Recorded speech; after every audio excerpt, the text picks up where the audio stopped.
All right, we are off the edge. Welcome back, guys. Episode 30. Cam Lynch, Jake Ellenbogen here, and we're going to continue on with our.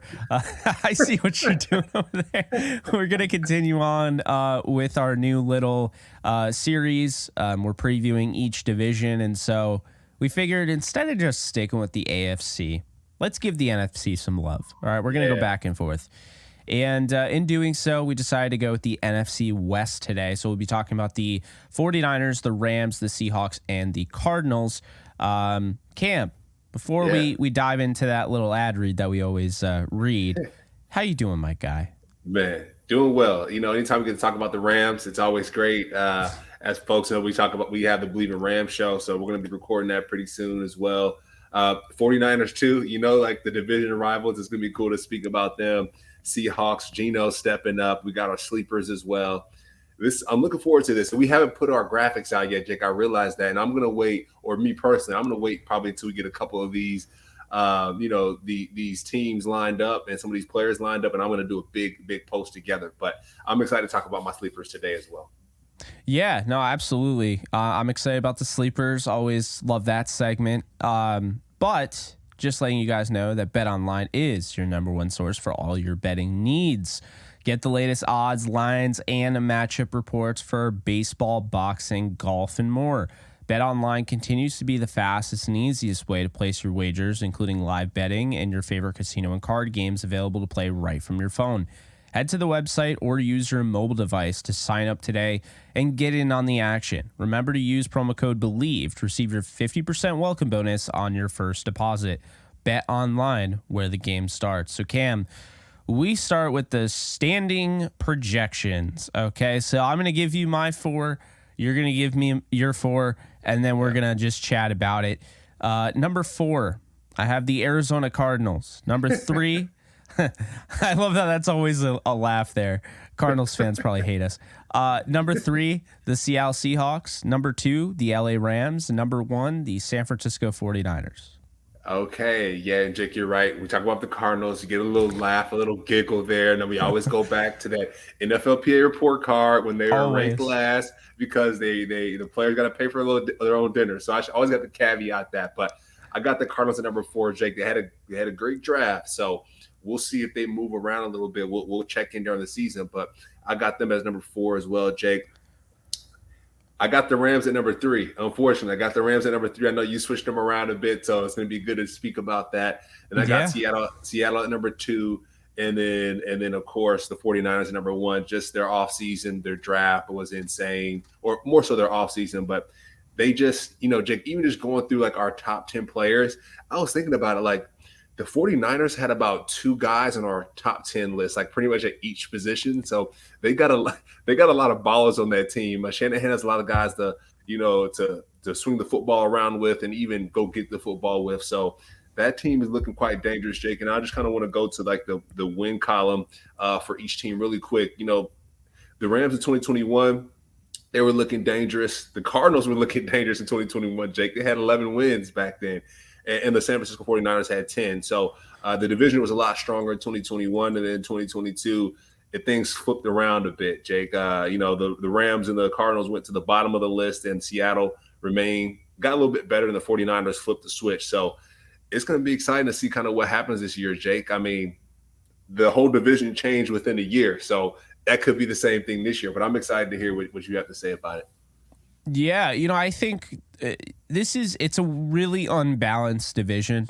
It's just like you have the Rams could be something because I saw the perfect article the other day. I forget who wrote it, but it was basically the whole, in a nutshell, the Rams should not shock us if they win it with Sean McVay. If they win the NFC West, it should not shock us. But it also shouldn't shock us if they're finishing 3rd or 4th based on last year. And so they're kind of the ultimate wild card team. And then you have the 49ers who they're not like set in stone 100% the best team because Seattle, kind of came up last year and showed you, okay, they're for real. And, if Geno Smith isn't a one-year wonder, which I don't think you and I Bleav he is, Seattle's done enough to that offense where you could be looking at one of the best offenses in the game going out and adding JSN.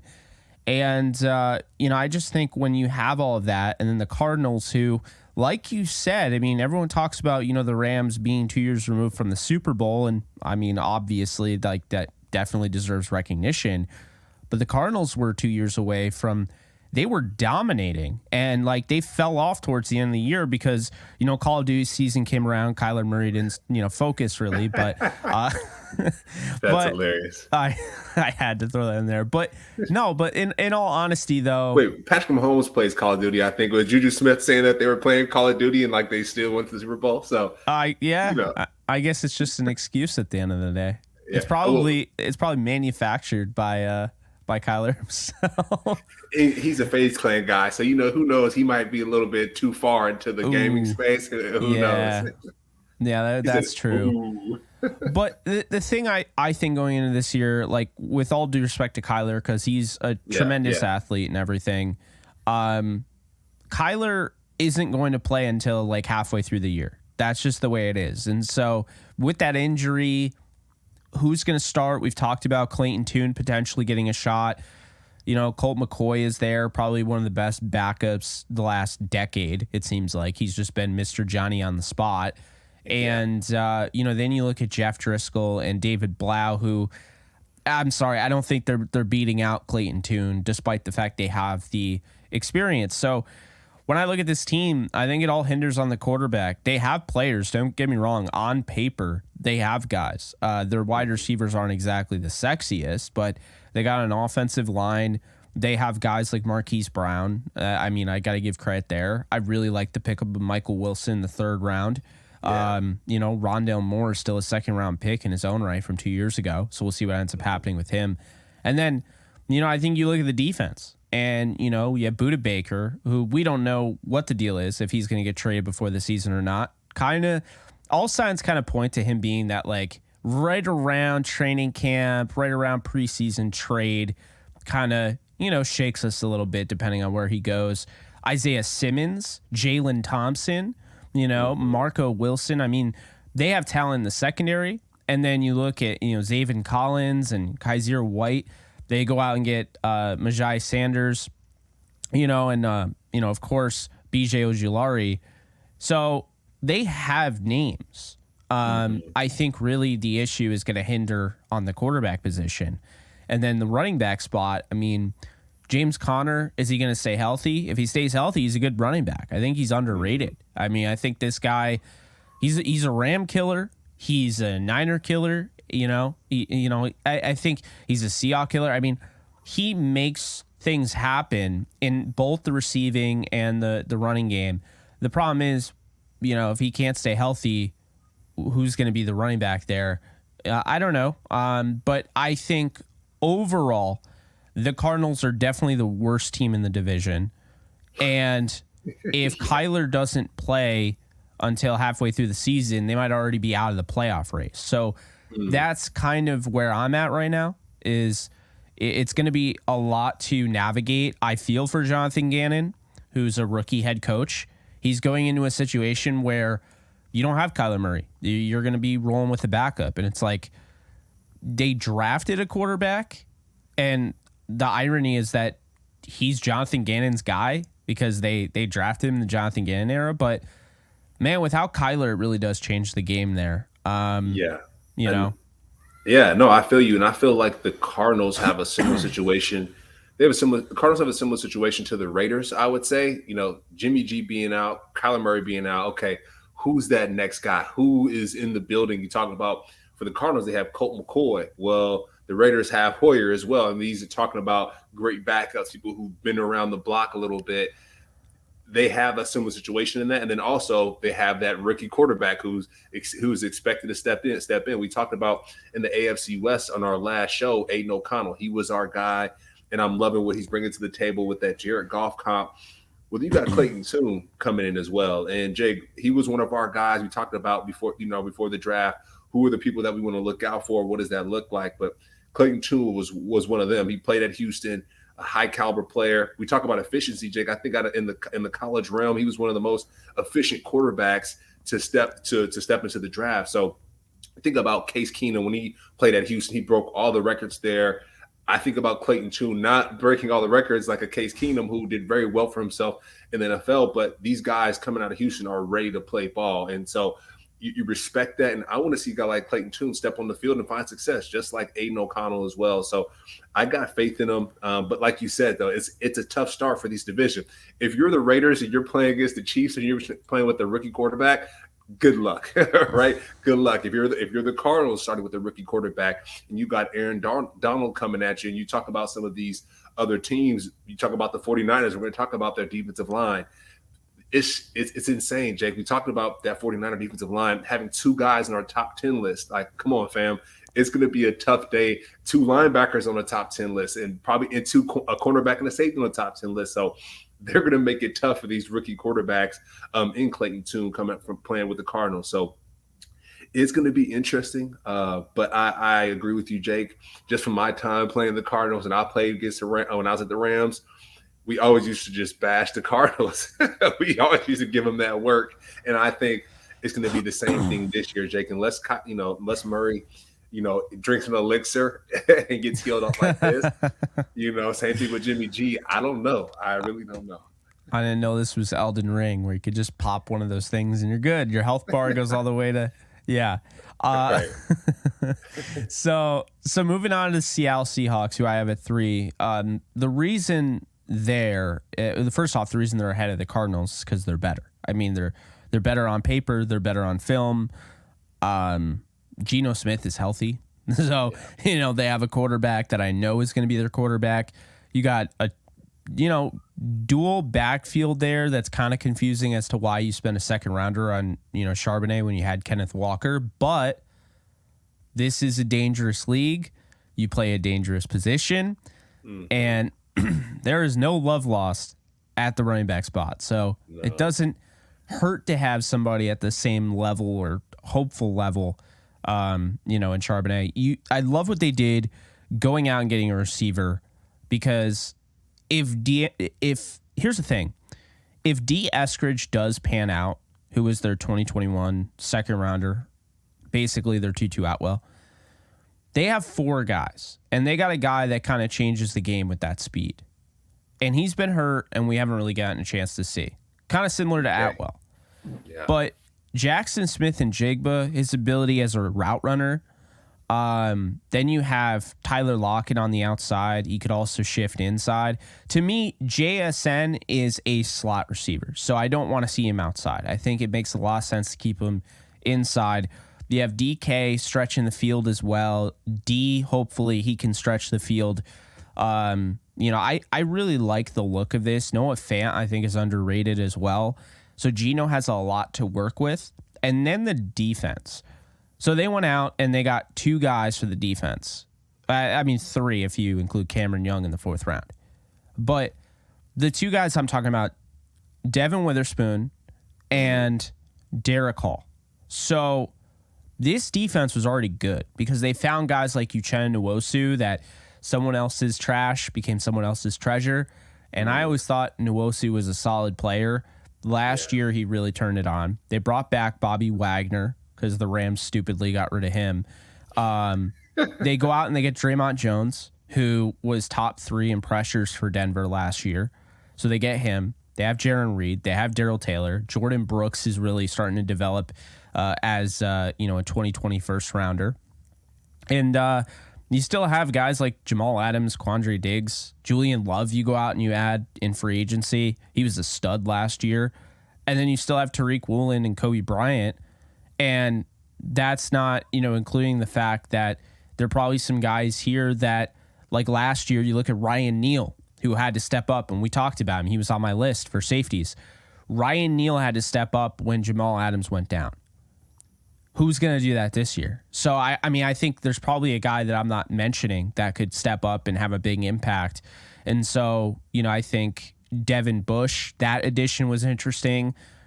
Last year's second round pick, Boy Mafe, getting more experience under his belt. I think he'll have a better year. So, yeah, I think overall, Cam, Seattle's got a wicked good roster on paper, and on tape, the offense works. I think it's only going to get better. I would assume with the offense. I think it's only going to get better. Yeah, no, Dick, I agree with you. When we talk about just different groups within Seattle, we talk about the running back room. They have a stout running back room. We talk about a lot of times like the Todd Gurleys and, just running backs who kind of just who played, did well, and don't really go appreciated well. Seahawks are like, hey, no matter who gets hurt, someone's going to tote that rock. And I think that's really important. Having a strong run game, we talk about this, going to open up the pass game. So I love, they seem loaded at their running back position. We got DJ Dallas as well, Zach Charbonnet, Kenneth Walker, but they also have a great wide receiver room. We talk about just this division. They might have the best wide receiver room in this division. DJ Metcalf and Tyler Lockett by themselves, Jake. They're Rams killers by themselves. So adding in JSN, that's you have now three weapons and maybe even four that you can throw the football to, and Geno Smith. And then Geno Smith, you talk about he's been in the league for a good amount of time, Jake. So I don't think this is just a flash in the pan. I think he was also good at West Virginia. Oh, he was decent because we tore him up a little bit at Syracuse, but my guy. always got to throw that in there. But just seeing his progression. I'm retired now. To see him still playing, still striving, still learning, still growing. You got to show love. You got to show love. To the rivals. And I was talking to my buddy. His name is Wes Lyons. He played at West Virginia a little bit before Geno Smith, and he was like, "Who's Syracuse's rival?" And I'm like, "Dude, West Virginia and Pitt. Anytime we would battle against Geno Smith was always a great battle. And then Aaron Donald would always end our season with some sacks and block field goal kicks. So we always would line up Pitt as well as our rivals. But it's always good to see guys like that, Geno Smith, finally win. And talk about the wide receiver room, him throwing the football to people. He has some great weapons. And then even going on the defensive side, Jake, Garrett Wilson, my man, like, come on, fam. Like you got not only a top, just the cornerback position in general, they probably have some of the better cornerbacks in the division as well. So you got some of the better receivers in the division. Then you got some of the better corners in the division that are stepping up. Devon Witherspoon getting picked so high in the draft. Some of the notes we have for him was he likes to talk his shit, Jake, and I like that, right? A cornerback that can play ball, but then also back it up with this gameplay. So just what they're bringing to the table is looking kind of spooky, Jake. We talk about the 49ers being stacked and their roster being loaded, but the Seahawks, they have something to compete with as well. Like you said, Bobby Wagner coming back to hold down the middle. They're going to look spooky. So I know we're going to discuss the Rams in a little bit, but man, I don't know. The Seahawks are looking quite dangerous. That 12th man. Hey, let's see how it goes. Well, to add to your point about looking spooky, what if I told you that Devon Witherspoon is a better corner in every way than Tariq Woolen right now? Yeah, that's crazy. So you have Tariq Woolen, who was either tied or led the league in interceptions last year. And you have a guy in, Devon Witherspoon, who plays with just this edge, just this demeanor, he's like the most physical guy on the field. And he's just going to be your shutdown cover guy. He can pick passes off, but I think it's going to make Tariq Woolen better. And then you have Kobe Bryant, who, we'll see what ends up happening to him in the nickel. Maybe they go with somebody else, but fourth rounder out of Cincy that they really like. So speaking of which, he was playing off Sauce Gardner and he was reaping the benefits there. So, I always look back to like guys like when Darrelle Revis was, kind of setting the table, like, hey, I'm on an island, you don't throw to Revis Island. And so it was setting. When I say like set up, obviously you know what I mean, but for like just the, everyday viewer that may not understand, what I mean is like Antonio Cromartie, when he was playing next to Revis will literally get to the point where quarterbacks are like, I ain't throwing anywhere near that guy. And then so they go towards Cromartie. And what that does is it makes you really predictable. And it makes Cromartie's life easier, so it's easier for him to jump routes because he doesn't have to anticipate. Like, he knows, like, oh, they're not going to go to Revis. They're going to go to me.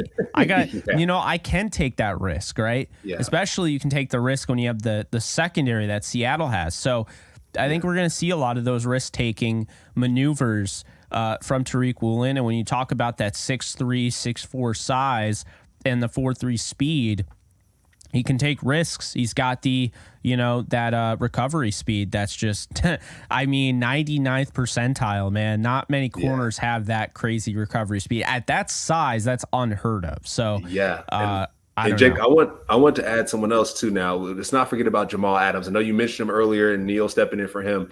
Let's not forget Jamal Adams at one point led the league in sacks as a safety, and I think led the whole NFL. He set the record in sacks. So you think about that coverage ability, and you think about Jamal Adams stepping back on the football field when he's healthy. Of course, when he's ready to roll, they're going to cause havoc. We talk about Witherspoon talking smack. Adams talks the most smack out of anybody, right? He's talking smack to the offensive lineman, running backs, quarterbacks, head coach. It doesn't matter. He's talking smack. He's bringing energy, and so. Legion of Boom, are they going to be back? I don't know. I know KJ Wright, he had his podcast, and he was talking about Legion of Boom back in 2010 when they were shutting stuff down. Well, this Seattle Seahawks defensive backs room is looking quite lethal, Jake. And so depending on kind of how they move the pieces around, whether Adams steps back into play, do we have Legion of Boom again? We'll see. But they're gonna be shutting stuff down back in those airways for sure. Yeah, it's not going to be easy, but if there's an offense that could take advantage of it, I do think the Rams can do that. Last year, they probably should have beaten Seattle twice, and that team was not as good as this team, in my opinion. A lot of injuries. Offensive line wasn't recognizable for the household name. But Matthew Stafford's back. We've seen him throwing in camp. He looks 100%. And it's not a shock that he's 100%. Cooper Kupp's 100% because, let's be honest, we've talked about this. They've had a lot of time to kick back and get healthy, but also relax a little bit. Mm-hmm. And they know, all right, we've had a lot of that time. We're ready. We're itching. This is when you become dangerous. When you've had this much time off the field and, now you're fresh and you're ready to go and you're chomping at the bit, the anticipation's there. I think Van Jefferson, a full year with him, healthy. Van Jefferson hasn't been healthy since his rookie year for a full year, and he didn't play every game for his rookie year. So people don't understand. His second year when he goes for over 800 yards, we find out after the fact, that second half of the season he played entirely hurt. In the Super Bowl.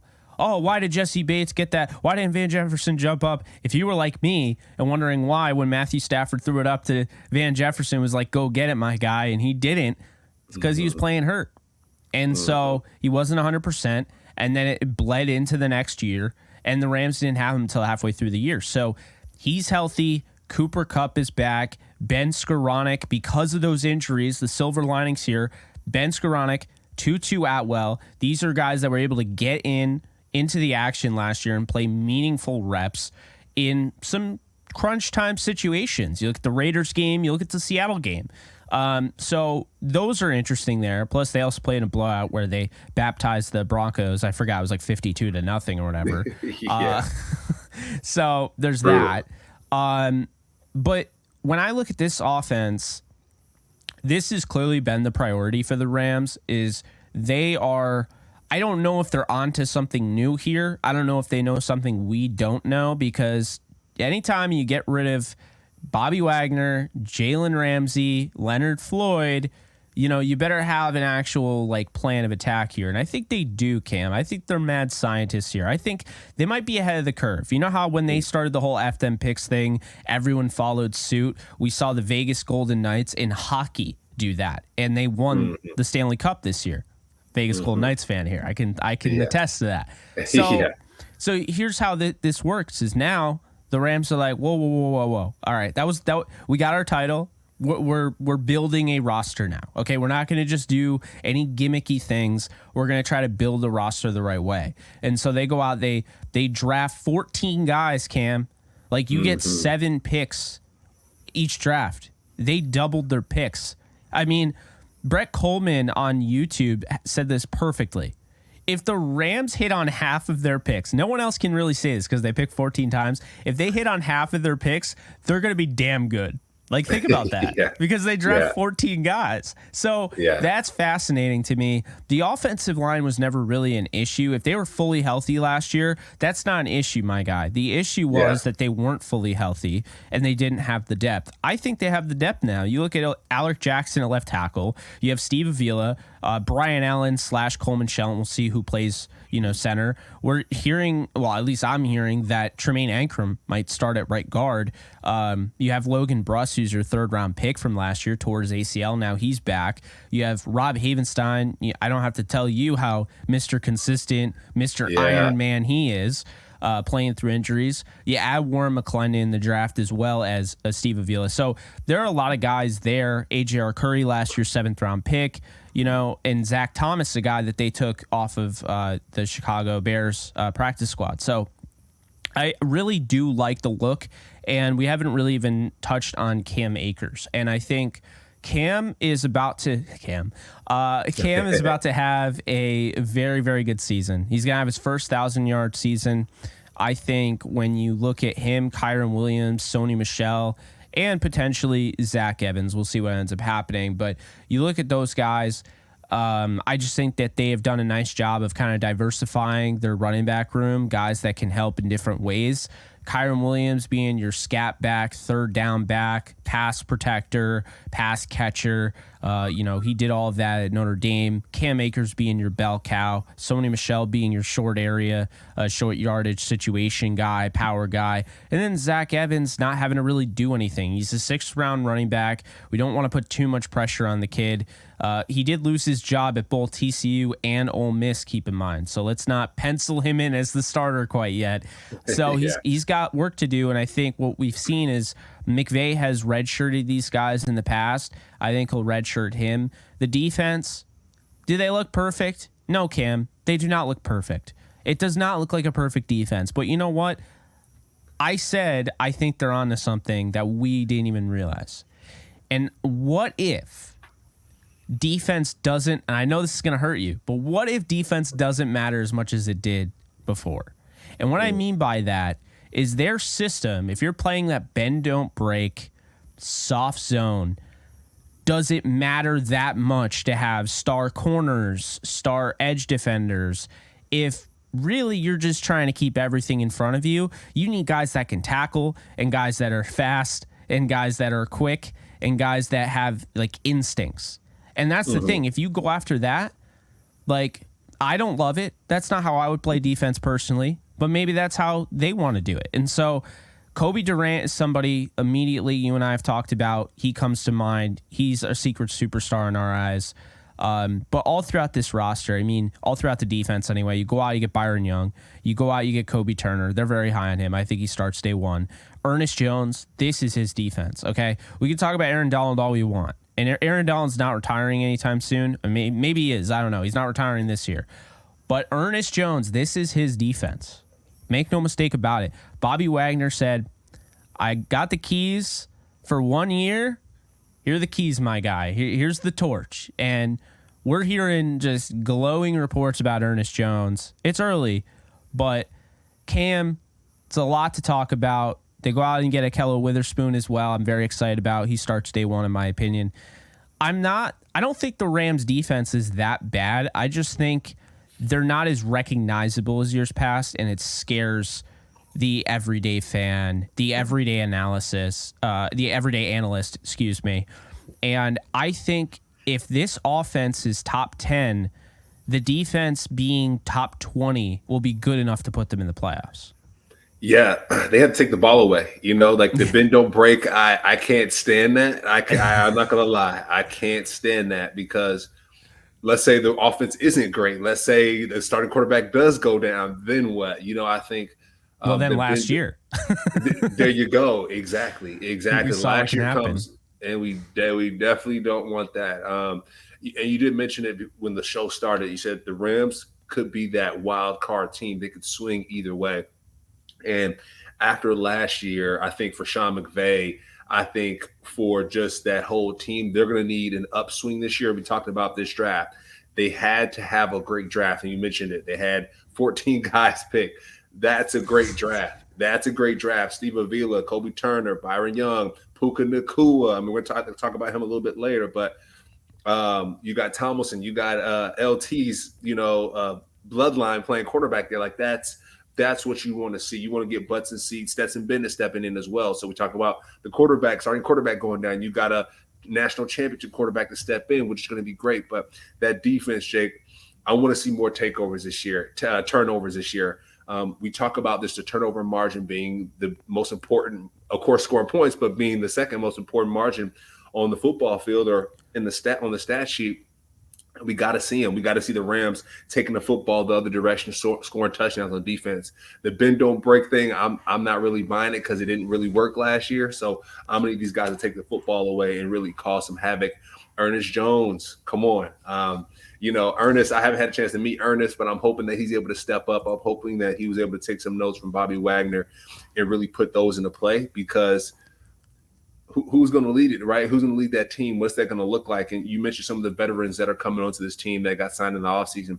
I think that's going to be important, right? To support Ernest Jones and his leadership skills and what that looks like. Kobe Turner, Jake, I think if anyone on that defense has to be, I guess, the game breaker each game, it's going to have to be him, right? Whether it have to be turnovers, like I said, interceptions, forcing the football to come out of the ball carrier's hands. But I think Kobe Turner is going to have to come up big in the pass game, also in the run game as well. And we talked about some of the coaches that the Rams have now brought on. Jake, I think that's going to be the other pieces to why you mentioned that you have the Rams at number 2 in this division. I think the coaches are going to be the reason why they are number 2, if anything. The players, great. You mentioned they don't have any household names on this team, which is okay, but I think they changed the coaches. And we talked about this when we talked about the Rams and them building the house. I think the coaches will be the pillars and the roofing for the mixed bag of players that the Rams now have. Of course, they have Stafford, Kupp, and Aaron Donald as well to kind of be the foundation, but they have coaches that I think can, hey, make sure that it doesn't get wet, it doesn't rain on the inside of this Rams house, because last year it got hurricaned on. Jake. The whole thing just got blown down. So we need pillars to keep this thing standing, and I think the Rams went and did that this offseason. 4 pillars draft. Four pillars. We need them all, my man. We need all the pillars we can get. Throw a 5th one in there. Throw one in the middle of the house just to make sure for safekeeping. But I think, we go back to the offensive side of the ball, offensive line at the end of the day. That's what was the biggest Achilles heel, getting Steve Avila, getting some guys that are now healthy. Whew, I'm just praying, Jake. I'm just praying this year, man. I mean, just being a Rams guy, it was tough last year. So I'm really happy what they did in the offseason in this draft class.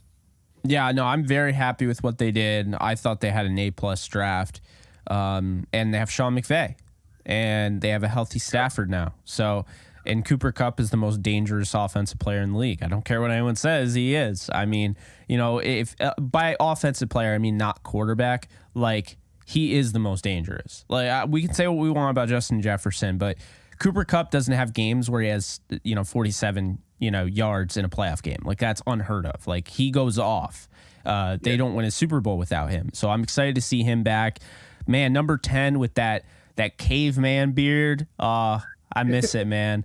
And let's talk about the slot game a little bit, Jake. I know we talked about Chris Harris a little bit, but I know you mentioned the Seahawks and JSN. You mentioned him. You don't really want to see him on the outside, but a lot of times what I realize is sometimes when you get your best receiver in the slot so you can cause those mismatches. And know we talked about it with Chris Harris and Cooper Kupp and how he just creates havoc on that inside. And you think about, too, DJ Metcalf, going back to the Seahawks, who I do think have the best wide receiver core. Sometimes you see DJ Metcalf lined up at that third receiver right next to that tackle. And anytime you see Cooper Kupp or DJ Metcalf lined up in the slot, lined up inside, they're getting the football. Oh, so, absolutely. Cooper Kupp being one of the best in the slot as well. Well, yeah. I mean, I think there are a lot of good slot receivers in this division. There are a lot of good receivers in this division. So we're going to pivot to who you and I both think is going to win the NFC West. And that is the San Francisco 49ers, coached by Kyle Shanahan, who I will say gets way more credit than Sean McVay, despite the fact Sean McVay has a title and Kyle doesn't. Anyway, Brandon Ayuk, Deebo Samuel, Jawan Jennings, they go out. They got Danny Gray in the 3rd round last year. No one's talking about for whatever reason. Guy that can stretch the field. Ray McLeod, who I like. Chris Conley is just kind of there. Like, I think he's kind of fallen out a little bit. But he's a great leader, though. Great leader. Yeah.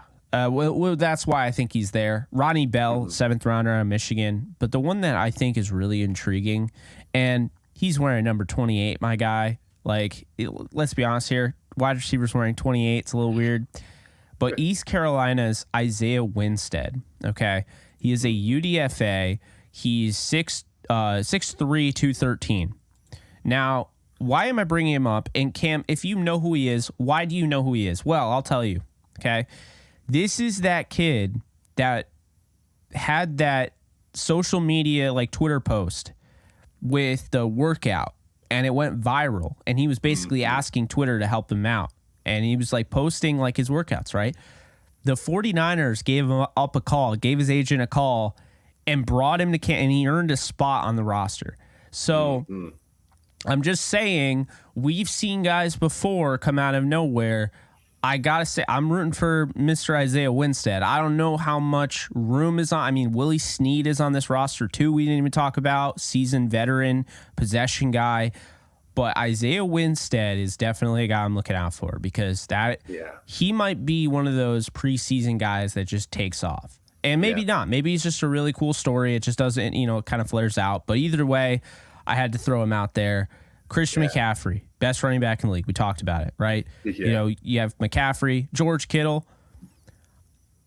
I said this before. I'll say it again. If George Kittle had Patrick Mahomes, things might be a little different, right? Yeah. So, and if Kelsey had, if Kelsey had Jimmy Garoppolo in this quarterback fiasco where there's nobody healthy ever, then things might be a little bit different. But no, George Kittle's the second best tight end. At least we know that much in the league. He's phenomenal.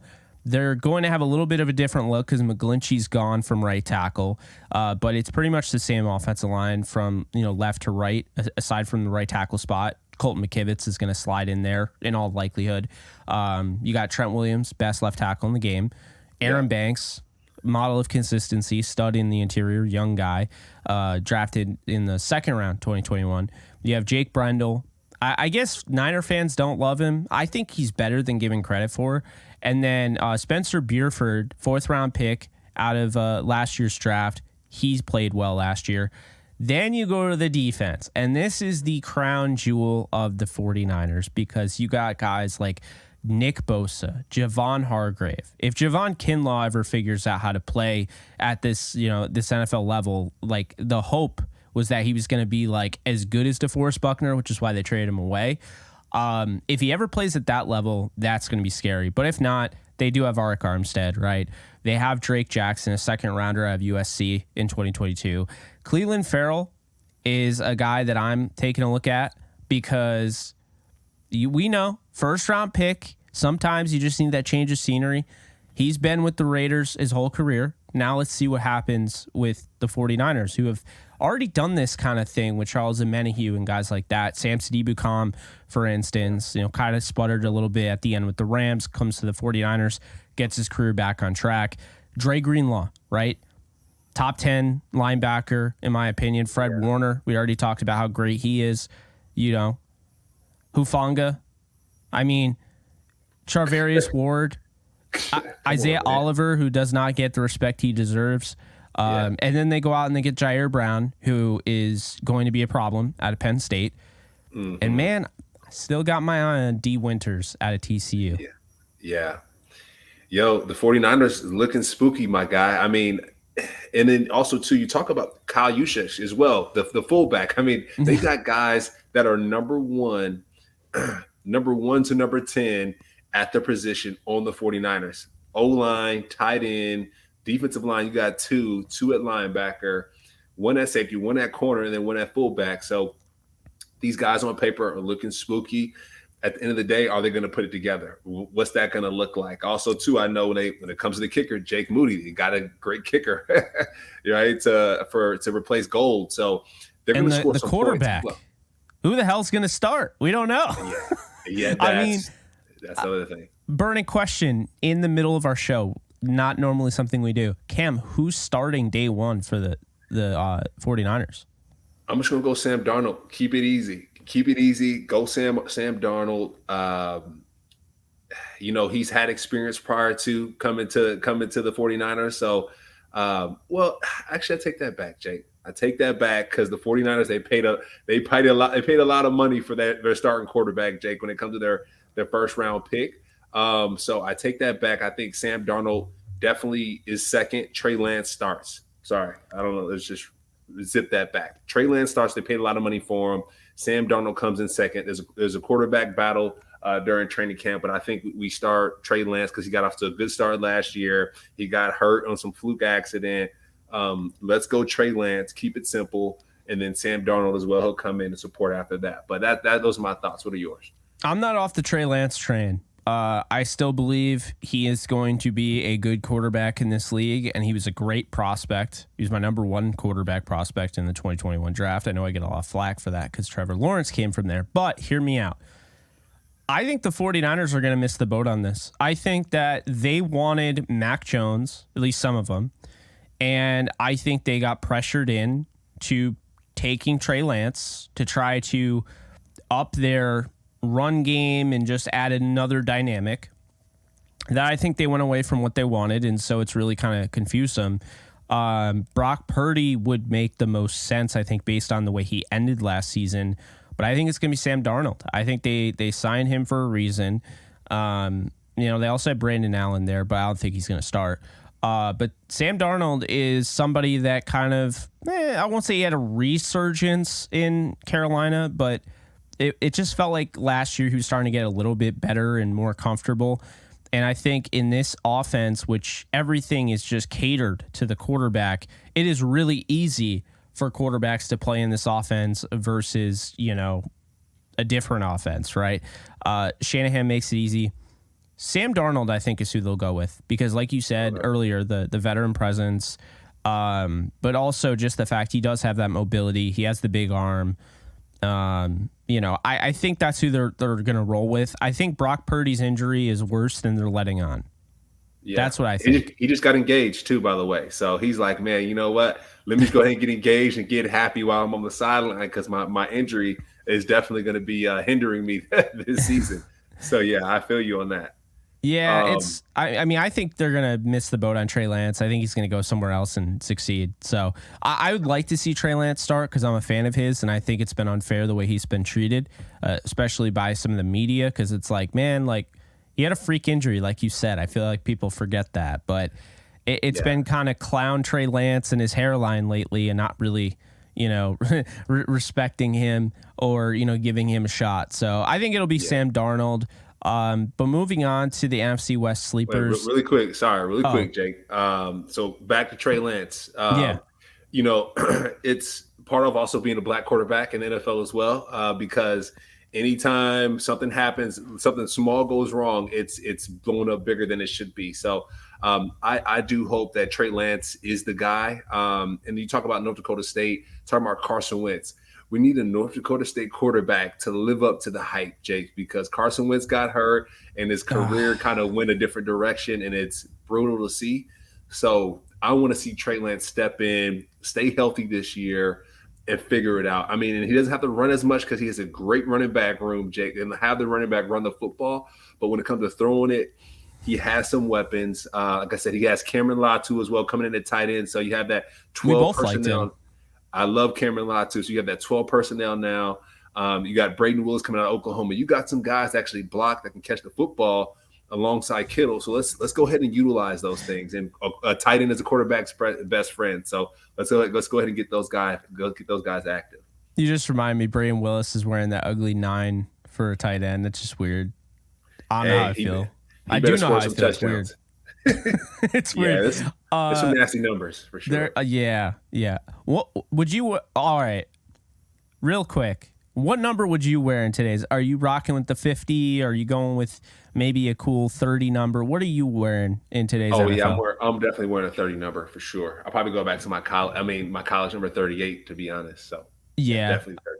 You pulled that off. 38's an ugly number. I'm going to be honest, but I thought you pulled that off well. Appreciate it. Yeah, it's like a kicker's number, like I was battling the kickers. Like, hey, are you going to get 38 this year or no? And yeah, I had to get the 38. And it was different. That's the thing for me is everyone has a certain number. And I was like, okay, let me get a number that's a little bit different that fits me. And my dad wore 37. So I was like, okay, let me jump in and get 38. So there you go. Yeah. I dig that. I dig that. You know what else I dig? Isaiah Oliver going to the 49ers. I think that is a great move. He is my sleeper for the Niners. Nice. Isaiah Oliver doesn't get enough credit, and I think the problem is Atlanta, they draft him in the first round, and he just, while he was there was all sorts of guys that were in front of him, and he had some injuries, but he is very athletic. He's got some good ball skills. He has that anticipation that you look for. And I think he's going to be I know Sam Womack is up there and other guys are up there to be nickel, especially Darrell Luter Jr., the 5th round pick. But I'm going to say I think Isaiah Oliver is going to be the nickel corner for the 49ers. And that is going to be a very important position, maybe defending guys like Cooper Kupp and, JSN. And I think he is going to be a sleeper this year. That was a really underrated signing by the 49ers. Okay, I like it, Jake. I like it. Add to it, I'm gonna go Cameron Latu as my sleeper. We talk, we think about Kittle, right, and think about we have to take that pressure off him. And Cam Latu, like I said, he didn't. We said this before in his pre-draft or post-draft analysis, but he didn't really produce like we would have wanted him to at Alabama.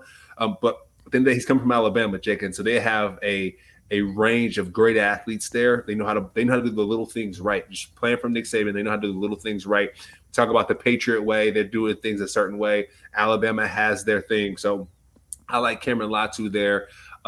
We think about some of the other tight ends that have come out of Alabama as well. Like I said, I played against them and I mentioned them as well. They have done work on me in practice, right? Catches in the end zone over my head and whatnot. So they have a good range of guys at that out on the Alabama team. And so he's coming with championship experience as well, Jake, right, from just years of making the playoffs and being at the dance. And so that can't go overlooked. So I got Cameron Latu, Jake, as one of my guys. And hopefully he can get in there and block as well, Jake, because we all know Kittle's going to be going out for the pass. So Latu, you have to step in and block. And I know just being in Alabama, those are some of the things that he needed to work on. And I do believe he'll be able to step in and figure that out, right? He has Trent Williams to show him some of the pass kicks and how to be the best at blocking. So he has those examples, and I think he'll be able to step in and contribute to the 49ers right away. So my Rams sleeper is none other than Tutu Atwell, who switched his number from 15 to 5, which pains me because 15 is my favorite number. But anyway, I think Atwell is going to have a really good season for the Rams this year. We saw a glimpse of what he could do with Stafford when they got to play, with each other against the Saints. That was Stafford's last game of the year. He threw a bomb to Atwell. Atwell just ran under it, man, just blew by everybody. But what we found is that when Tutu Atwell, when push came to shove and they needed him in the Seattle game, they needed him in the Raiders game, this guy can run routes. I mean, I knew this, but I don't know if the Rams had kind of figured that out yet. So they start using him towards the end of the year. This guy can run routes. This guy can, he had head fakes going on, solid hands catcher. I think at the end of the day, you look at a 5'9" guy, buck 60, 65, whatever. And the thought was, okay, let's go out and get our Tyreek Hill. Then the fans see him. That training camp video goes viral where he looks like a little kid in Pee Wee football, compared to Aaron Donald or something.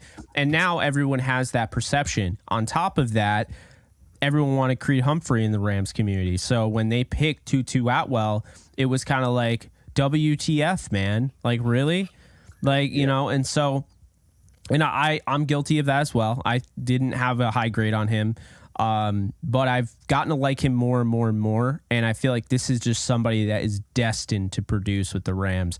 Everyone wants to paint him as Tavon Austin. He's his own guy, and I think that's the important thing that we realize is that he is his own guy, he is his own player, and I think he's a sleeper this year for the LA Rams. I like it. Bleav in Tutu, Jake. I've always been on Tutu's side. I think he's been my sleeper all of last season. Each game, I'm like, Tutu. He's the one. So I love it. I'm going to go with another sleeper in the wide receiver room, Puka Nacua, Jake. Puka Nacua, I think he was your guy when we talked about receivers, which is really cool. One of the notes I've always say, he's a captain, Gatorade Player of the Year in Utah. So he has that leadership ability, and to learn underneath Cooper Kupp, Jake, I mean, that's a win-win right there, right? You got someone who, like you mentioned, one of the most dangerous receivers in the NFL. He Triple Crown winner when the Rams won the Super Bowl. So hats off to a guy like Cooper Kupp and being able to teach a guy like Puka Nacua. You know, we talk about a teacher in the student. I think they're going to have that type of relationship where Cooper's like, hey, you want to be the best, young man? Well, do this and do that, and you can figure it out. So I like that combination there with Puka Nacua. And not only can he catch the ball and make plays, but he can also play special teams. And I think that's going to be the separator from him. I think he's going to make a lot of splash plays on special teams.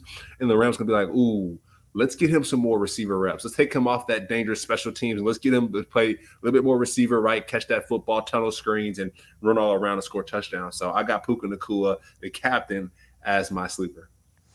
And for Seattle, I got Boy Mafe, last year's second-round edge defender.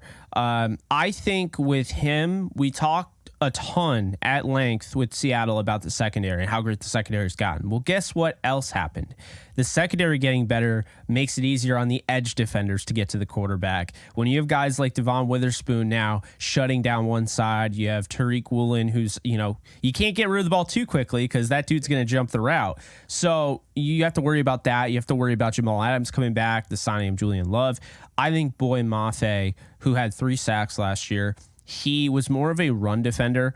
I think he's going to get more of an opportunity. They drafted in the second round for a reason. It was part of this new regime. I know Pete Carroll didn't go anywhere, but there's new coaches. And so I think he is somebody they want to continue to work with, continue to build with. And I think Mafe is going to have his really big year. I think this is when it starts to turn around in his favor. A little slow his rookie year, right? Didn't have a ton of flash, but I think this is going to be a good year for Boy Mafe of the Seattle Seahawks.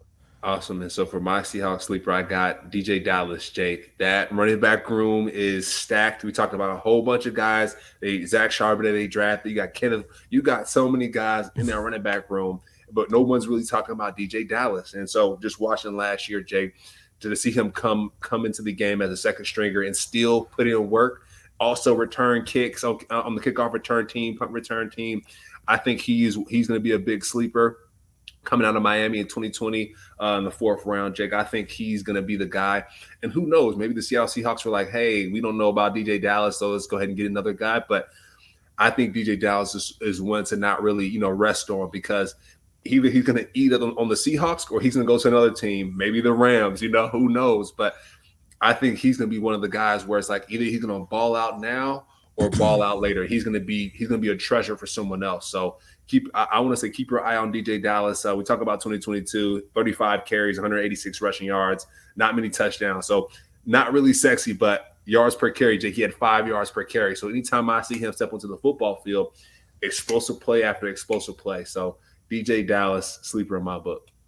And to wrap this thing up, with the Cardinals, we're going to stick with running back because you mentioned running back. I'm going to mention running back. I lied to you guys. I do know what's going on with the running back room in Arizona. Remember, I was like, James Conner, and then I don't know. Yeah, I didn't want to spoil it.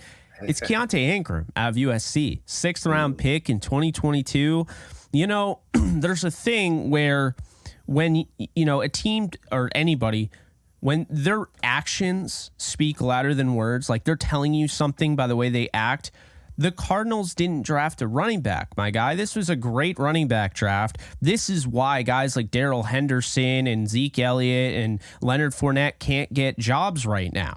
This running back class was really good, and Arizona didn't get anybody until after the draft with Amari DeMarcado, who has like the best name ever, but that's not a guy they drafted, right? So you have James Conner, right? But there's some injury concerns there. So what happens? Well, you have Corey Clement, right? I'm not as high on Corey Clement. Okay, I'm not. This is Keontae Ingram's shot. Tyson Williams is there as well. Not as high on Tyson Williams. Keontae Ingram is the sleeper in Arizona because if James Conner goes down, or even if he doesn't, they didn't draft a running back in this really deep running back class, and Keontae Ingram is the last running back they drafted. They got him in the 6th round of 2022. Now, there's a little caveat here. This is a new regime. So there's new coaches, there's a new head coach. So that could hurt, but it almost is an endorsement in itself, the fact they didn't draft a running back with the new coaching and they stuck by the guys they had. So I think Ingram is a guy to look out for, unless they, shock us and go out and get a Dalvin Cook or somebody like that. But I think Keontae Ingram is definitely a sleeper, and he's somebody that, down the road, he might be the starting running back there. Yep. Okay. I like it, Jake. And for me, my sleeper for the Cardinals under Jonathan Gannon as the new head coach, coming from the Eagles, I got Garrett Williams, Jake. I got Garrett Williams. I think he's a Syracuse guy, so I'm a little biased, but he's a third-round pick.